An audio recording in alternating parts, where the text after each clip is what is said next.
I'm Simon Ogden. I'm a town planner working for Sheffield City Council on this area of the city. Over the last 4 years, a bleak dual carriageway road in a rundown post-industrial area of Sheffield city centre has been transformed by a bold and innovative horticultural experiment, which also contributes to flood protection and supports urban regeneration. And people love it. It's called Sheffield Grey to Green. The need arose in 2007 when the area, already run down, suffered from devastating floods. Action to reduce surface water flooding was urgently required. At the same time, an opportunity arose when 1.5 kilometres of former inner ring road became largely surplus to traffic requirements.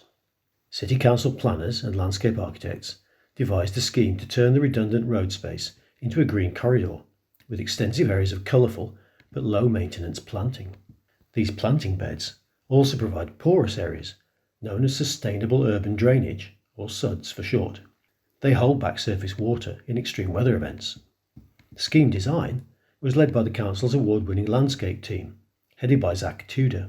He also sought advice on the planting from Professor Nigel Dunnett of Sheffield University, an internationally acknowledged expert on urban greening and one of the designers of the successful meadows in the 2000 Olympic Park in East London.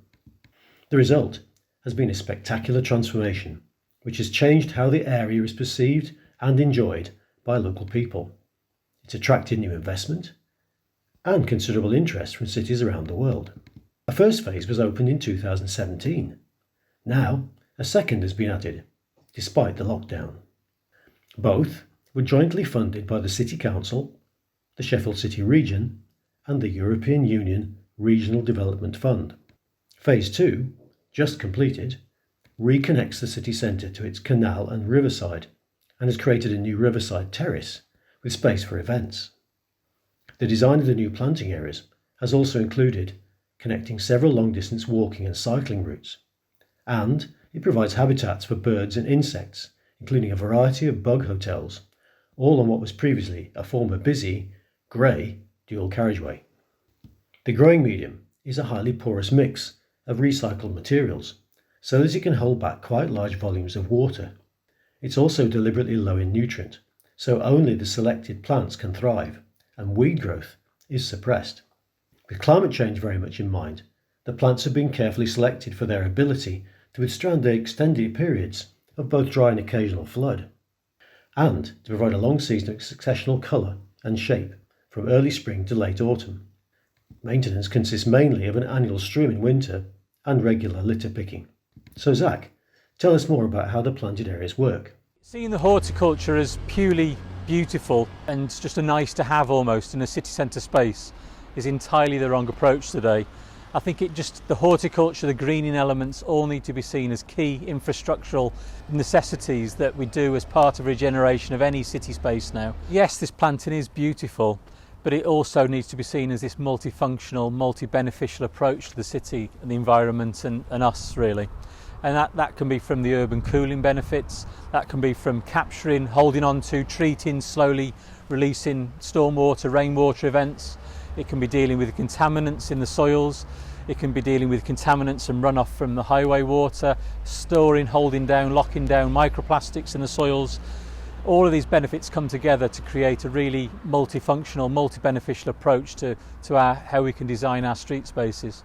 But also trying to help out where we can the urban biodiversity, increasing that offer from nectar, pollen sources, through from really quite early sort of spring, March time events, right the way through the summer and into autumn, into late autumn. We still have pollen, nectar on offer to help these sort of invertebrates, the pollen, the nectar, the bee species, to all be able to sustain themselves in these quite harsh urban environments. And another key part to the soils is obviously the low fertility that we're getting from just the aggregates and the sand particle sizes. It is incredibly low fertility, which is where we look at using species that are more adapted to that harsher stress tolerant environment.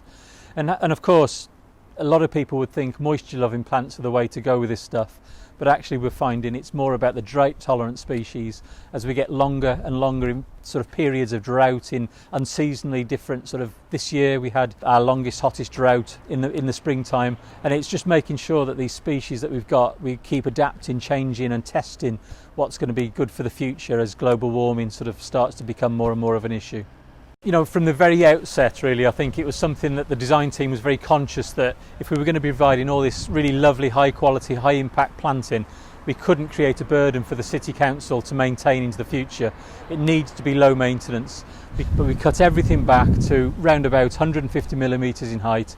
Everything's removed and taken off site, cleaned back for the winter period, and then in March time you get that seasonal rebirth again of all the new regrowth, the bulb species coming through, and you start that sort of successional change again once again. Set within Greater Green is a small pocket park, known locally as Love Square, after a nearby historic street. It was created in 2018 after local residents and workers asked the council for a green space. A partnership with the owner of the land, Urbo Developments, and the University of Sheffield Landscape School allowed the park to be constructed in 2018. Since then, it's been looked after by a small group of local volunteers, even through the recent lockdown. Love Square follows a similar planting scheme, but it includes apple trees and space for a pop-up cafe, and it's become a welcome green haven at the heart of a busy new office and residential quarter. Love Square really fits within the Greater Green. It's the same style, it merges into it, but it's more loose. It fits with the character of a community garden a lot more. I think a big difference is that we've used a lot of edible planting. We've got apple trees and herbs that people can come and sniff or pick, and all the materials we've used are recycled or factory seconds. I think the delivery of this and its ongoing maintenance is a real testament to partnership working between the university, staff and students, local businesses, the site owners, Urbo, and the City Council. Nigel, you've been involved in schemes in many other cities across the world involving greening of urban areas. What do you think is unusual about the Sheffield Greater Green scheme? It's been a fantastic thing to have the partnership with the University of Sheffield and Sheffield City Council to help deliver these amazing schemes. I think at the university we've been working for 20 years developing techniques for sustainable, naturalistic, urban public planting, and I guess we focused on three things which have really come to life here. First of all, ease of maintenance, developing techniques that make these things possible in normal maintenance conditions. Secondly, proving ecological function, getting numbers to show that doing this really works. But I think thirdly, creating things which look beautiful, which work for people. And that's the really distinctive Sheffield approach, to develop landscapes which have fantastic ecological function, but which are supremely beautiful and which people love, and which people actually want more of once they experience it. And I think here in the Greater Green, it's almost the ultimate expression of this. I can't think of anywhere else in the world that has brought these things together and has this level of horticultural and aesthetic sophistication with a scheme which is doing so many ecological things and which is benefiting the city economically as well. So it's something which I think and I hope is setting a standard for how things can be done around the world.